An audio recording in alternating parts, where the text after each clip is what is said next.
Welcome everybody to this great interview, and I have a great guest with me today. I'm Tom La Ruffa and I am with legendary European pro wrestling promoter, Mr. Brian Dixon. Brian, thank you very much for being here. Good to see you, Tom. Thank you.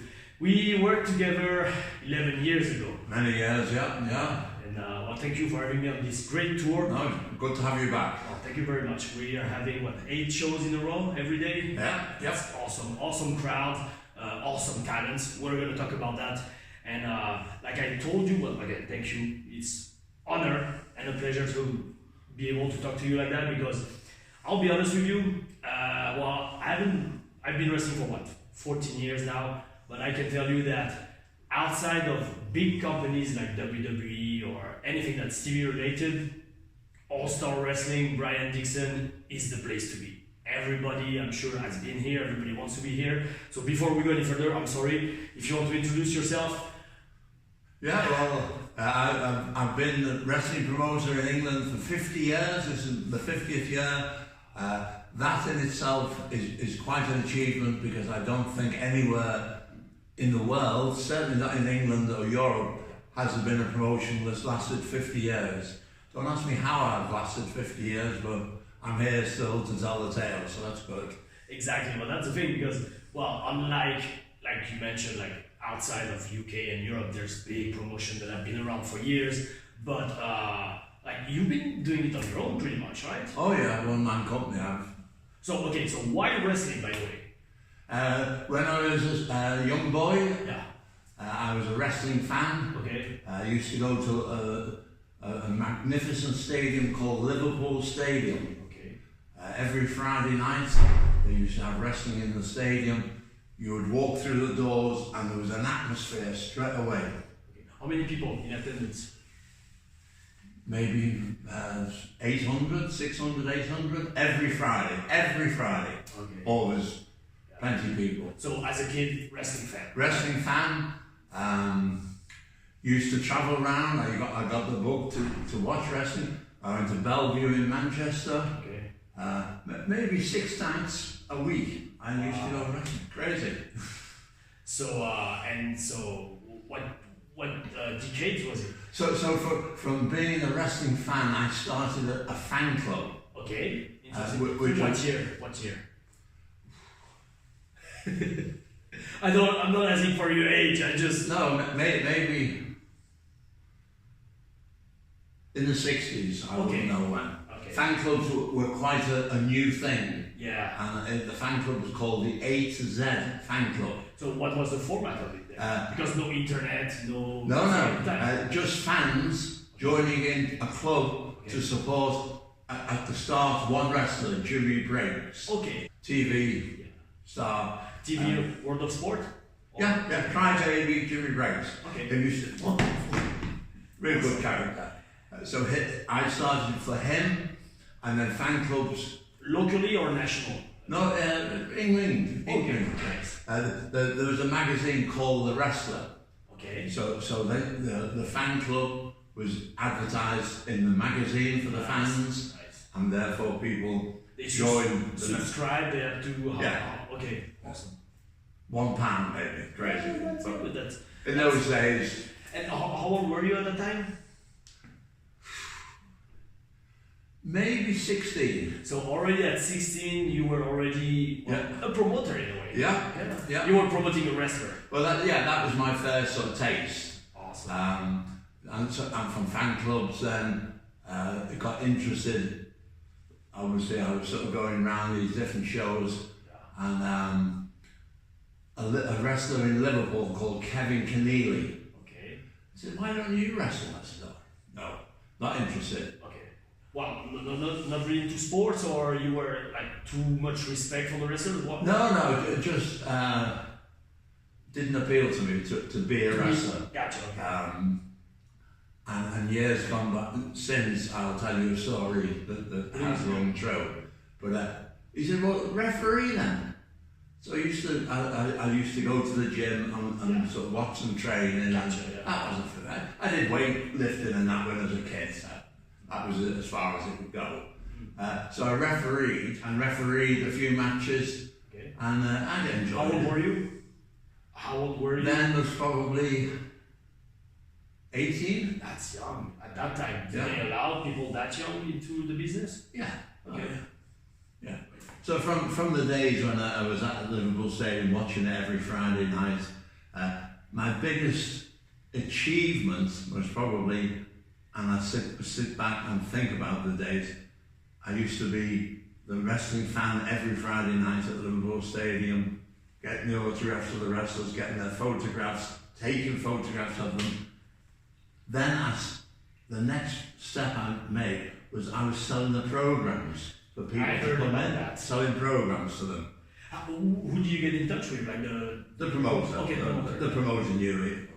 Yeah. He's here again, but you know, he was okay with me. Would you sell a program? Yeah, of course I will.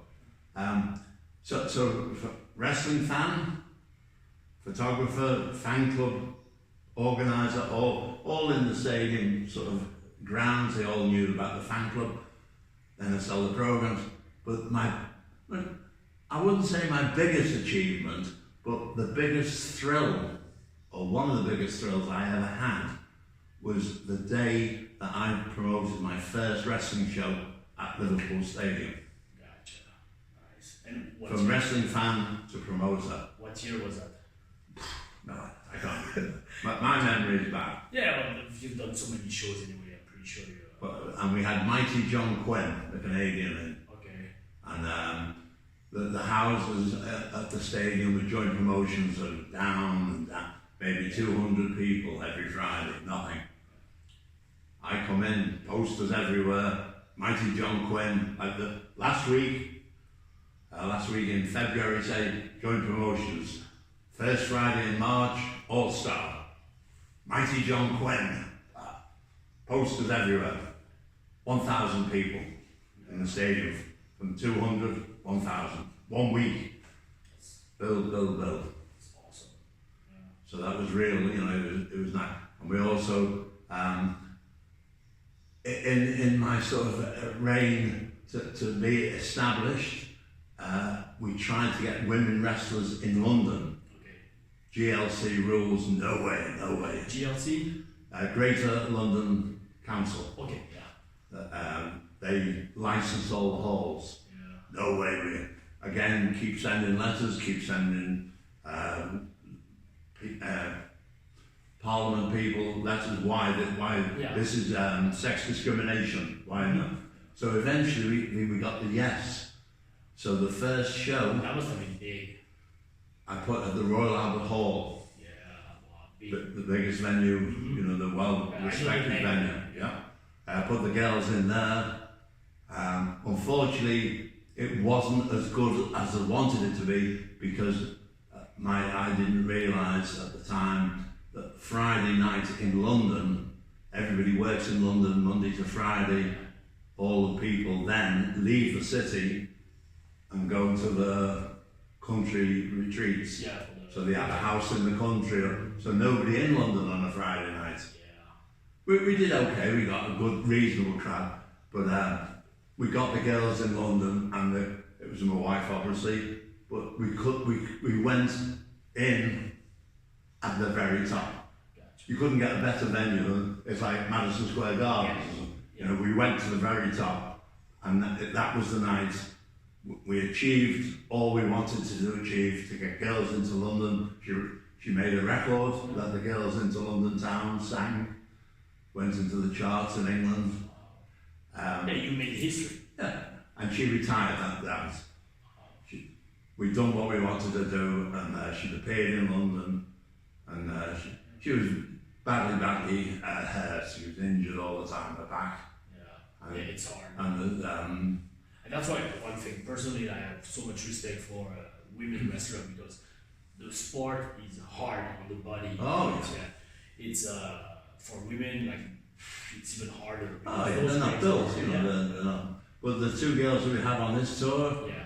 are as good as any of the men. Yeah, they work hard. Right, They work yeah. actually harder. And that's Yeah. why they deserve so much respect. And so, And they look better. yeah, well, exactly that too. Yeah. Depend. Some bearded Frenchmen are quite good looking. Oh, if you like beards. I used to have a beard. Really? Yeah, many years. Well, there you go. So you started as a fan with the fan club, then refereeing. Yeah. And, Then I met my wife, Okay. Mitzi Mueller. Okay. First girl, or one of the first girls in England to wrestle. Okay. So I refereed her match. First time we met, we fell in love, and I thought, women wrestlers, this is a novelty. Nobody. Yeah, back in those days, I don't think that many. So I thought I want to start promoting. Okay. What year, more or less? Oh, that's 1970. Yeah, especially if you said it's 50, 50 years. years. Yeah. Okay. So I promoted women wrestlers. So just women wrestlers or No, just one girls match on the belt. Okay, gotcha. But it was a novelty. Okay, yeah. And my wife was blonde. Yeah. Nice body, yeah. And who was she facing? A girl called Hellcat Haggerty. Okay. England, yeah, or naughty Nancy Barton. Okay. Were they? I know back in those days, the wrestlers, like the main wrestler, were from amateur wrestling. Where were the women wrestlers coming from? Also combat sports? Mitzi's father used to be a wrestler. Okay, yeah. Nancy Barton's stepfather, was a wrestler. Okay. So there was family connections. Yes. Okay. Hellcat Haggerty was the daughter of Cowboy Cassidy. Okay. So he had 5 daughters. They all wrestled. Wow. Okay. Yeah. So that's more like a family. It's a family thing. Back in those days, now everybody was yeah. wrestling. Yeah. Okay. Well, that's awesome. And so, what area of the country did you first promote shows? Anywhere. Okay. Yeah. Like in England, in those days, there was a syndicate called Joint Promotion. So they had all the big halls, the television, all sewn up for that organisation. No one. Yeah, in those days they were like, those are, I know because I talked to a lot of old school French promoters also, and in those days they were like, well, I hate the word, but some kind of mafia that were holding the business was very hard to get in, right? Yeah. So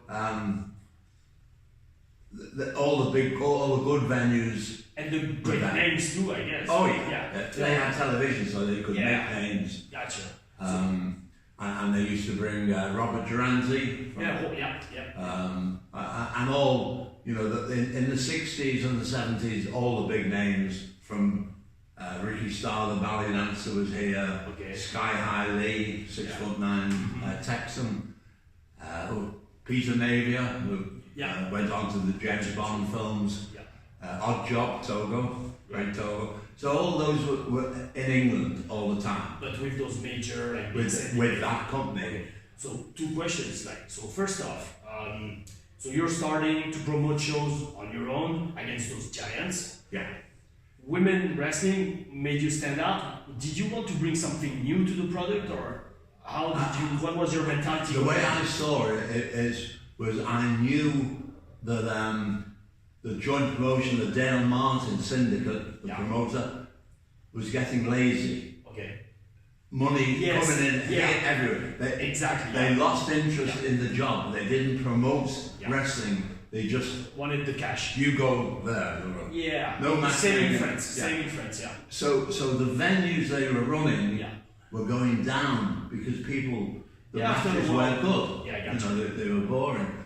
So I was able to approach those venues with a good show, but bringing women to that show or to that town. They've never seen this before.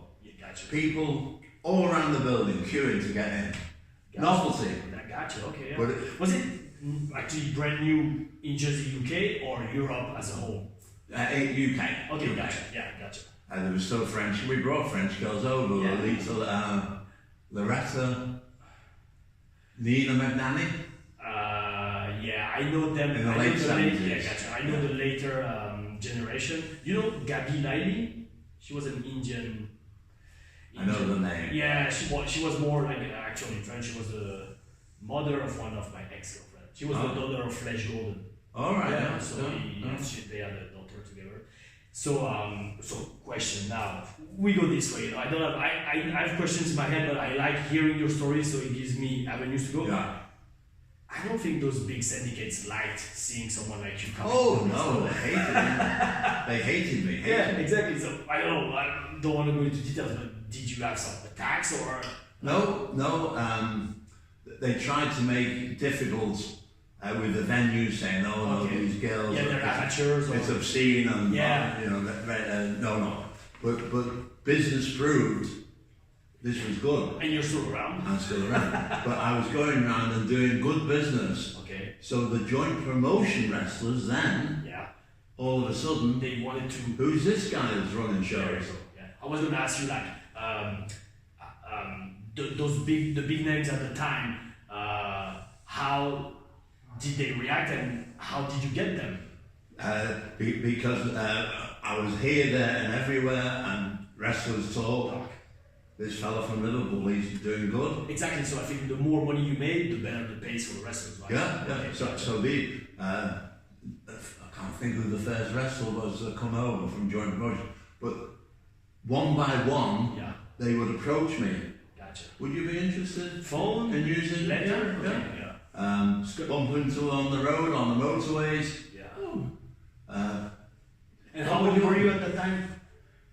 Maybe by this time 20, 21. Can you imagine? I'm just saying because I've seen a lot of promoters in my career.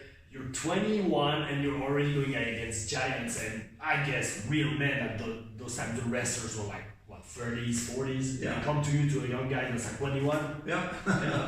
That's awesome. It's a great story. But they looked at me as being a wrestling punter. What do you they wouldn't accept me to begin with as a promoter. Okay. The kid that used to come round for the autographs. Okay. But I don't mind. I'm not ashamed. I didn't hide that fact. Gotcha. I was into the sport, into the job, and I went further.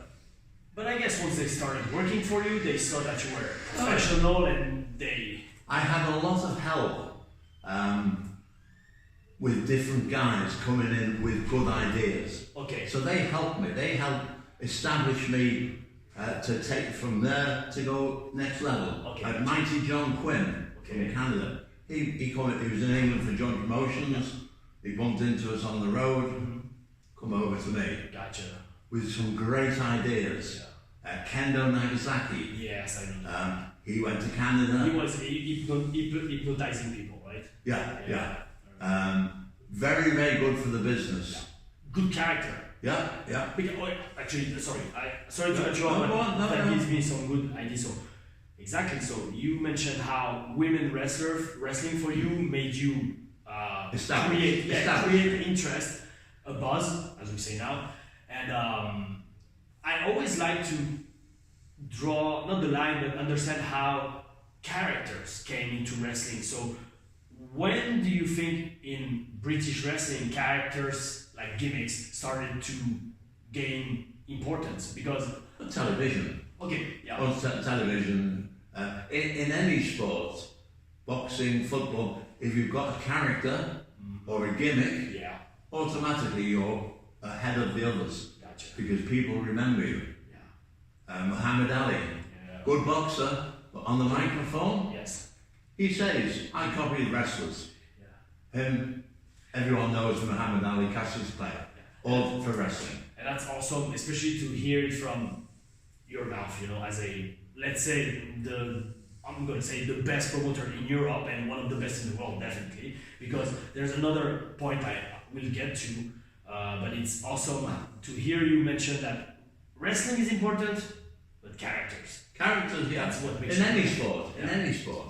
Or maybe even entertainment, like movies are the same. In walk of life. Yeah. If you're a character or you have something to offer, you're a success.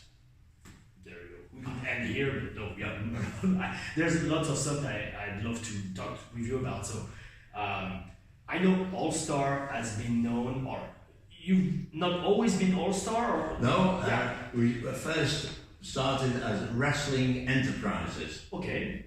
Where that name come from, don't ask me, I have no idea. But Wrestling Enterprises was the start. Well, when did you then? Because All Star's been around for. Oh yeah, but well, the title of wrestling then called All Star Wrestling because we're bringing in all the stars, all stars and foreign stars. Exactly. All star. And that's one thing that's really impressive when you look at all the talents that came between, I'm going to say your hands or in your rings over the years. Oh yeah. Oh, when I look back, we've had some real big names. Well, honestly, I think you've had, I was going to say everybody that went on to make it big, because from the Keiichi Yamada, Jushin Mark Rocco, William Regal, Dave Taylor, Fit Finlay, that just for, okay, Sheamus. Yeah, Sheamus, exactly. I was going to talk about Drew McIntyre, Stu Bennett, Wade Barrett. My former partner, well, still partner, Pierre Marceau, you remember him? He was with the crew of Sheamus, he was a French guy. Oh yeah. And Carl Ouellet, French Canadian. Carl Ouellet, PCO also. Yeah. It's for Daniel Bryan. He spent many years. And he loved doing the cats. In his autobiography, he says, "But the big time WWE, forget it. Brooklyn's holiday camp for me every time." That's the thing. It's awesome. And I'll be honest with you, I've told you many times, like when I was working for Flash Gordon in France, well, my schedule was what it did, weekend shows and work during the week. But now it's really actually the first time that I'm really on the road with All Star. And I don't know, we'll talk about it maybe later, but if you have the camps in the summer, I'd love to be a part of it because I want to experience it. Yeah. If you like my work, right? It's a completely different product, but so good. Because you are these people that we go to are on holiday, on vacation. Yeah. So wrestling, what the hell? But if we can come in and they watch, and they get the flavour for it and get into the show, we've done a good job. And we've got more people interested in wrestling than before. Well, exactly. And that's exactly how the camps work. Different audience, but if you can entertain those audience, you can go anywhere in the world and entertain wrestling. Awesome. Well, that's the next point. So just to finish up on the, all the many talents you've had over the decades, not even the years, the decades.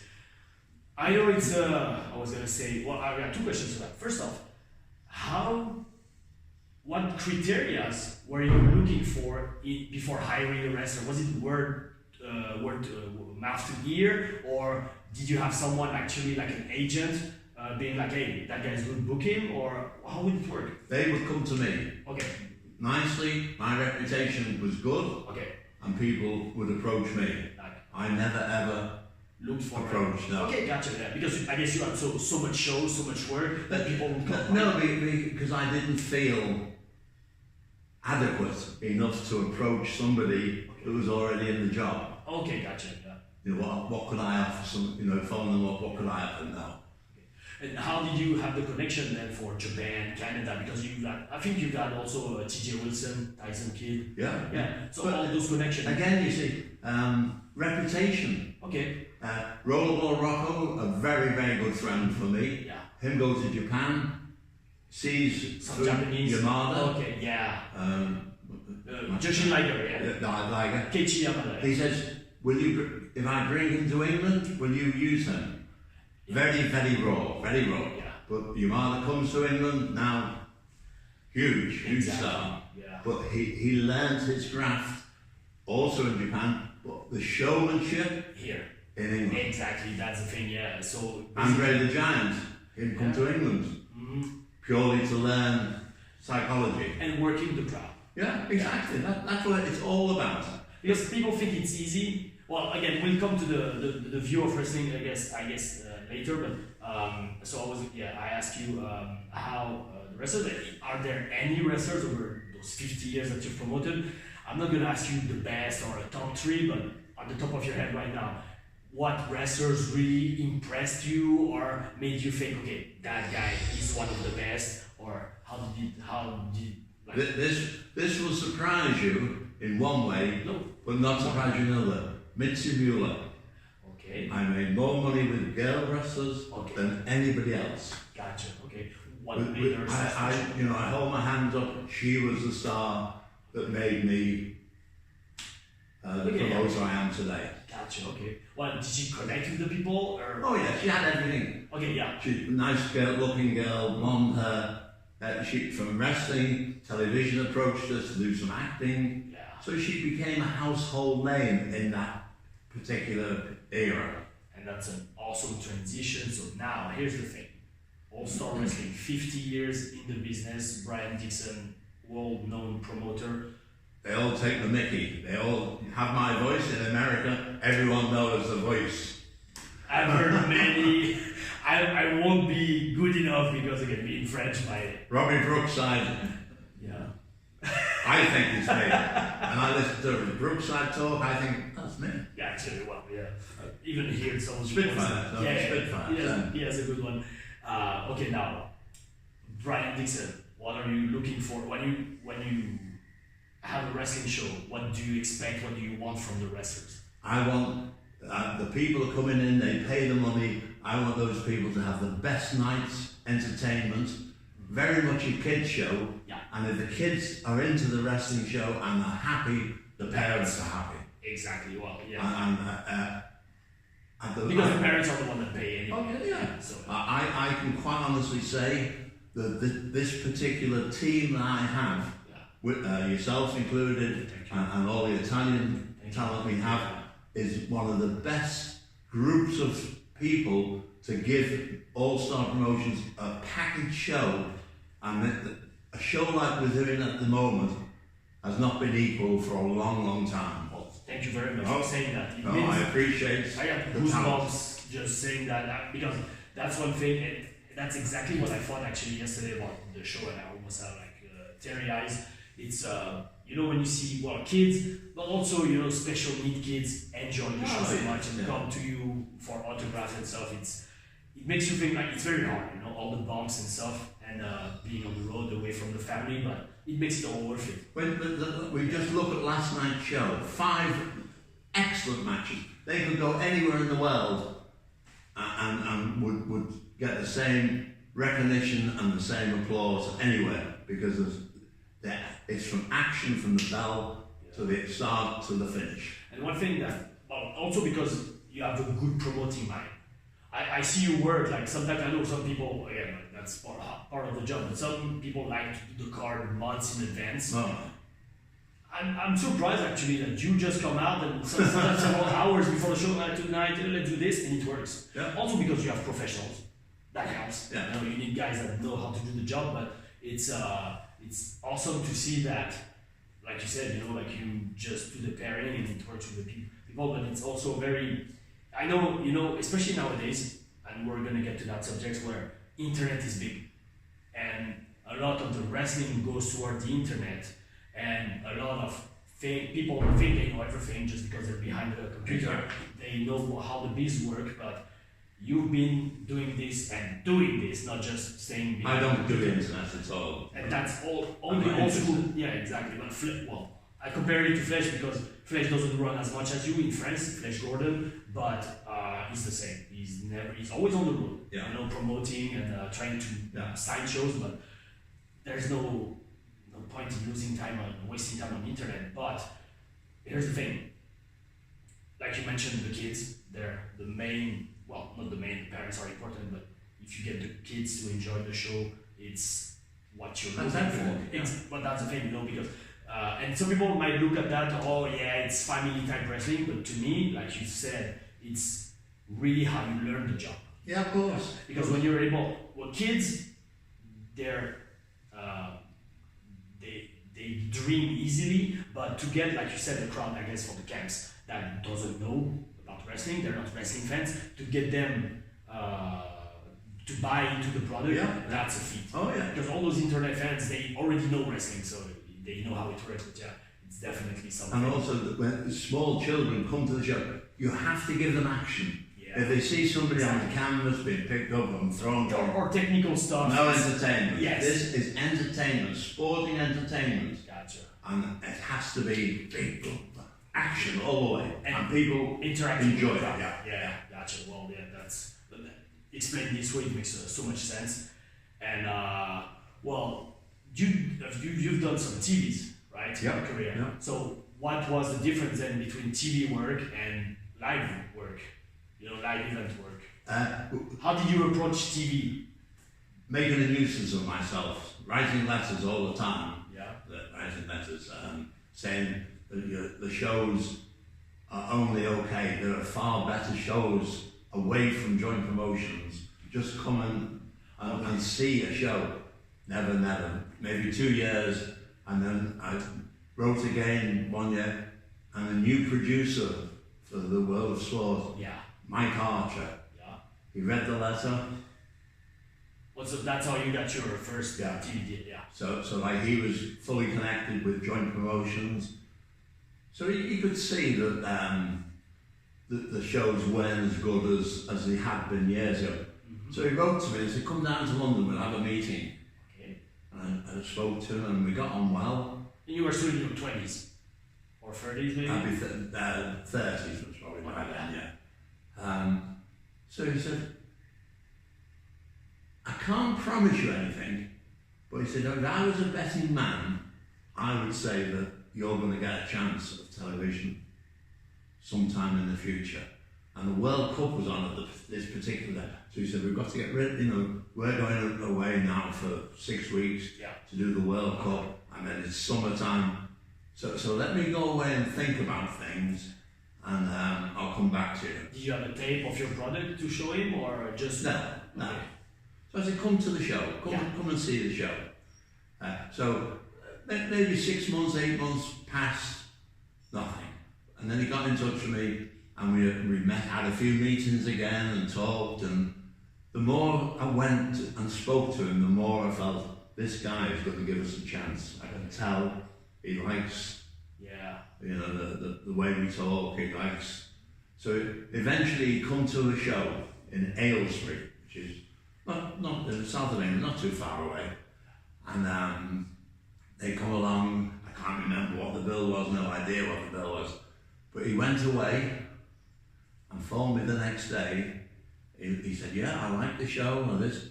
But the one thing he picked up on, he said, when we walked into the arena, the bell you had looked terrible. We had a little round bell that you hit with a hammer. He said, visually, that's the first thing I saw, and that is cheap. Mm-hmm. If you can recall back to television, the opening credits of the world of sport is the bell being rang. Yeah. And that was one lesson I learned. The little things mean the most. Yeah. Wrestling, he didn't comment, but he commented on the bell. Yeah. And it's all those little things put together that make the show the product that it should be. That's awesome. Yeah. It's a great lesson. And when I did Butlins, the camps, Butlins as an organisation are the best teachers ever. How long have you been doing the Butlin camps? I don't do them now. We had a problem again. For how many years? For 35 years with the Butlins. And it was Butlins, one of the biggest shows, and I've been told time and time again, where they have the wrestling, it's called the Skyline Pavilion. Okay. And when our wrestlers, Brody Steele, Peter Smith, Canadian, just those would walk through that arena, heads would turn. They are the wrestlers. Mm-hmm. Nowadays, wrestlers walk through. Nobody sees them. Nobody sees them. Okay, gotcha. And that's the difference. Eyes were looking that way because they were big, impressive men. Yeah. It's a show, it's a circus show. Yeah. You need bigger than life superstars. But all the time I was at Butlins, I was learning all the time. Yeah. There was nothing. Butlins' attitude to any show, any entertainment show whatsoever. If we're doing this, we're doing it to the very best of our ability, and that rubs off. Yeah, and I'm sure it was also a human teaching about, again, how to deal with so many people. As a promoter after 50 years, what's the biggest lessons you got out of doing this job? I learn still every day. Yeah. Crazy. Yeah. People ask, why have you been? I don't know. What makes you still here? I've no idea. Do you still like it? I'm dedicated. Okay.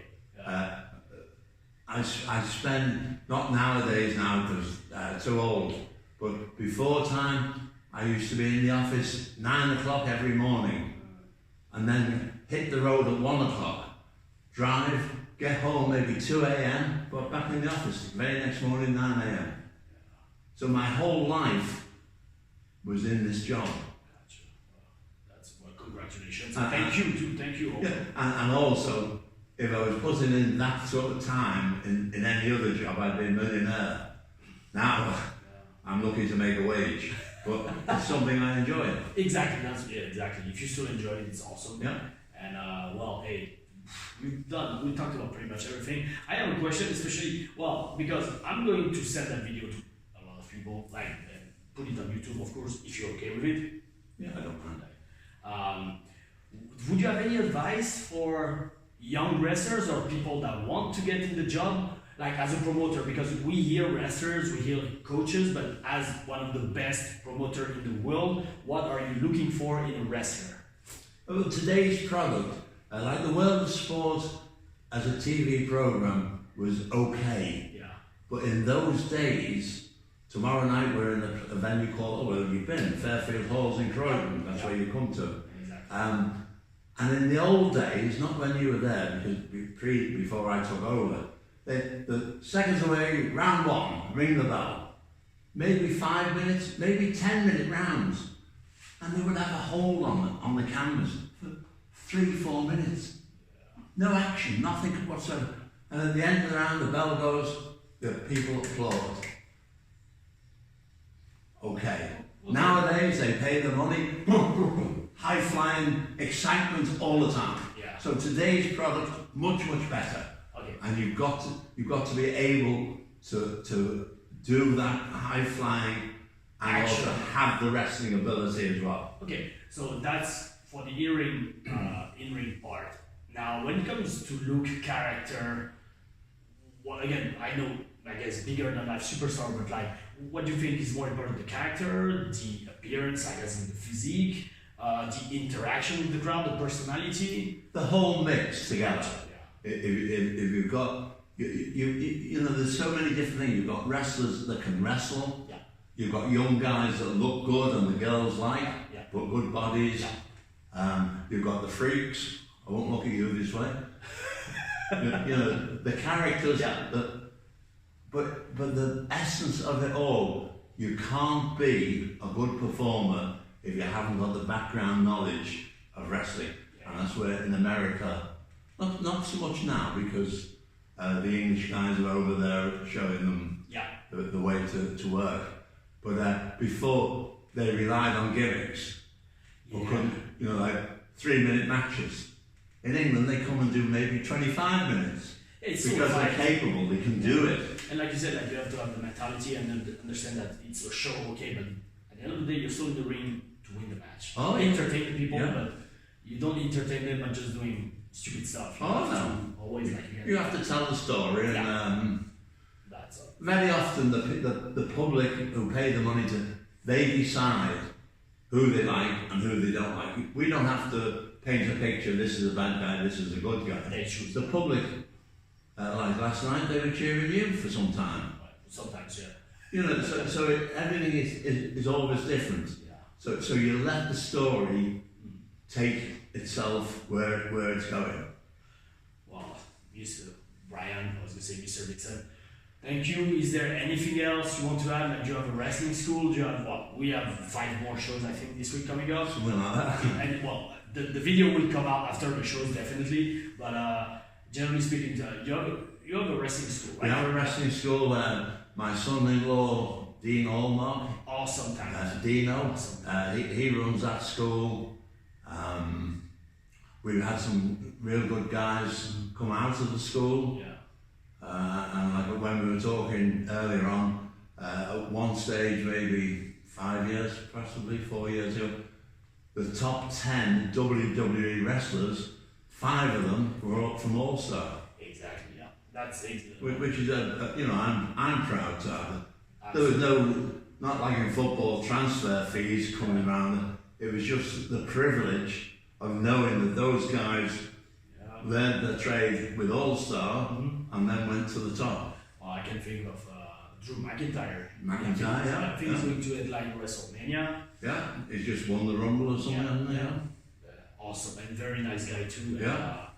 Well, yeah, that's the thing. It's I know definitely WWE scout talents. They watch what happens in All Star Wrestling. Yeah. Like guys like I guess William Regal, they always keep an eye on. Oh yeah. They hold good memories of England and All Star, which I like. It's a compliment to me in that respect that they can still remember and appreciate what was done for their careers. Yeah, well, hey, I will have a lot of good memories about this tour, and well, thank you very much for the time, taking the time, because I know you're very busy, and we're going to be busy because tonight you have a good show. The card is not ready. We've got the action hall to look forward to tonight. But the bill is not done yet, right? No. It is only 5 o'clock. It's showtime 7:30. Plenty of time. You see. We sit down. I find the pen and I do the show. Well, Brian, thank you very much.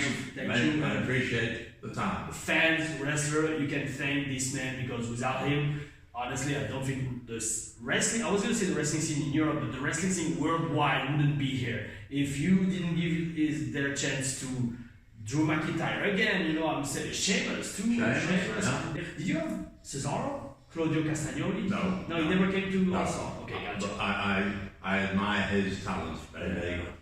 Well, Daniel Bryan, they all went there. Tom La Ruffa. Yeah. Well, hey, thank you very much for watching. A website? You have a website? superslamwrestling.com. It's going to be under it. And Twitter? No, not really. Facebook? No, I got you. Well, website, there you go. Website. I'm an old man, I don't understand all Twitter and all this nonsense. But 50 years in the business, and that is a lot of respect. So thank you, Brian, and guys, thanks for watching. After this interview and listening to Tom talking, my head won't go through this door. Big head. Thank you. Luckily, no. Thank you, Tom. Thank you, Brian. Take care.